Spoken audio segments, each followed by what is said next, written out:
Guarantee देऊन सांगतो, प्रेक्षकांमध्ये सुद्धा बरीच लोक अशी असतील की त्यांना त्यांचा जीमेलचा पासवर्ड विसरले असतील, कारण का एकदा टाकलाय तो वर्षानुवर्षे तसाच आहे.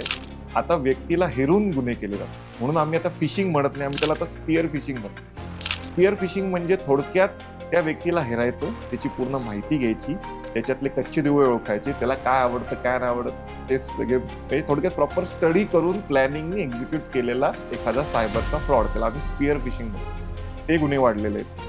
त्याच्यानंतर खोट्या वेबसाईट्स खूप मोठ्या प्रमाणात वाढलेल्या आहेत. त्याच्यानंतर डेटा थेफ्ट, माहितीची चोरी, ही पण खूप मोठ्या प्रमाणात वाढली. तुम्ही म्हणाल की जवळजवळ 95% कार्यालयांमध्ये, ऑफिसेसमध्ये डेटा हा कळत नकळतपणे दोन्ही पद्धतीने चोरला जातो. तुम्ही विचार करा, जेव्हा तुम्ही एक फ्री ईमेल काढता, तुम्हाला जवळजवळ 15 GB जागा, हार्डडिस्कची जागा, सर्व्हरच्या हार्डडिस्कची 15 GB जागा फ्री दिली जाते.